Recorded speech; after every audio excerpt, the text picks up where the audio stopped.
अवस्था थी, पार्वती जी की छोटी सी अवस्था। और छोटी सी अवस्था में माँ पार्वती जी को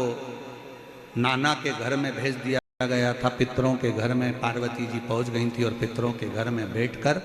पार्वती जी ने ज्ञान उपदेश ग्रहण किया। बहुत शिव की भक्ति कैसे करना है, शंकर जी की आराधना कैसे करना है, शिव की स्तुति कैसे करना है, ये पार्वती जी ने अपनी नाना और नानी से सीखा था। ये पार्वती जी ने अपने नाना नानी के घर में सीखा था,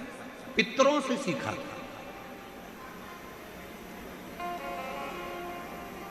गर्ग संहिता कहती है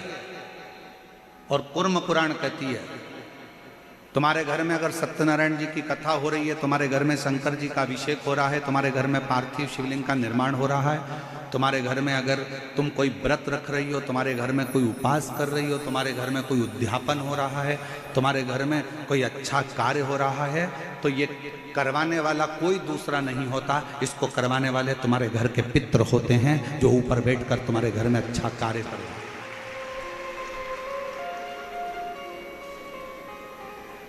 पार्वती जी को अगर शिव जी के शिवलिंग की पूजन की महत्वता कोई बता रहा है, तो पार्वती जी को पूजन की महत्वता उनके नाना नानी ने बताई, पितरों ने बताई।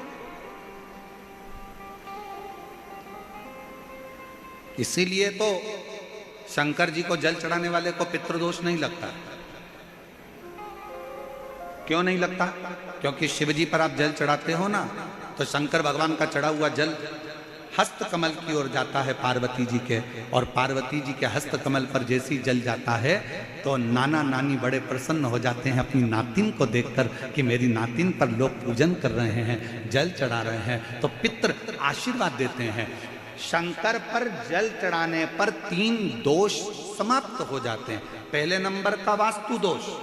दूसरे नंबर का पितृ दोष और तीसरे नंबर का काल सर्प दोष। ये 3 दोष शिव पर जल चढ़ाने से समाप्त हो गए। पितृ प्रसन्न होते हैं, पूर्वज आनंदित होते हैं। हमारे घर की बेटी आज शिव की आराधना कर रही है, हमारे घर की बेटियां हमारे शंकर की आराधना कर रहे हैं, शंकर की स्तुति कर रहे हैं।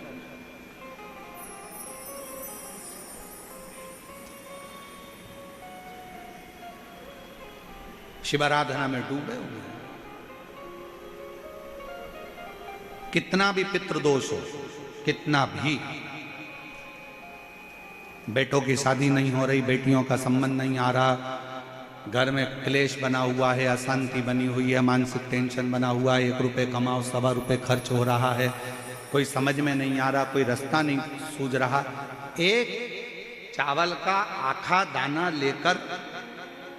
परिंडे के पास, परिंडा जानते हो सब लोग, हंडा मटका, पानी भरने का मटका, हंडा घड़ा गगरा, जो घर के रसोई घर में जो पानी का स्थान होता है, एक चावल का दाना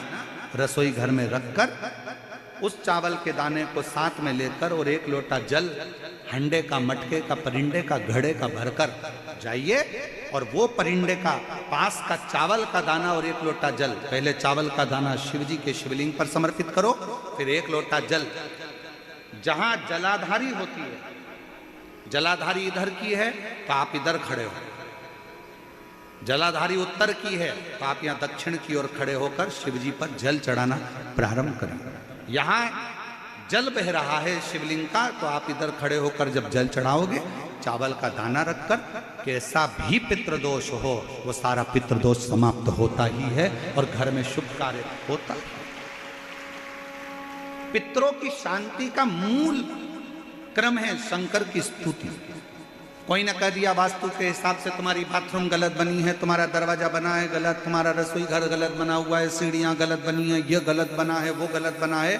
सारा तोड़ तोड़ा के तुमने बार बार बनाया, सीढ़ी इधर लगा दी उसके कहने पर, तुमने बाथरूम उधर बना ली उसके कहने पर, उसके बाद भी घर में शांति नहीं है, पूरा वास्तु के हिसाब से मकान बनाया, पूरे वास्तु के हिसाब से घर बनाया, उसके बाद भी अगर शांति नहीं है तो कुछ मत करो, 1 लोटा जल शिव जी को चढ़ाओ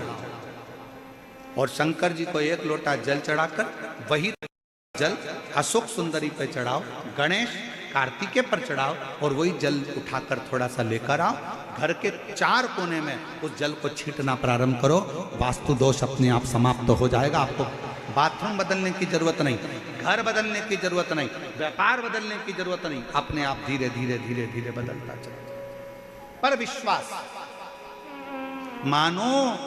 तो गंगा मां और ना मानो तो बहता पानी। आप मानोगे तो गंगा जी है, ना मानो तो बहता पानी, आपके ऊपर निर्भर करता।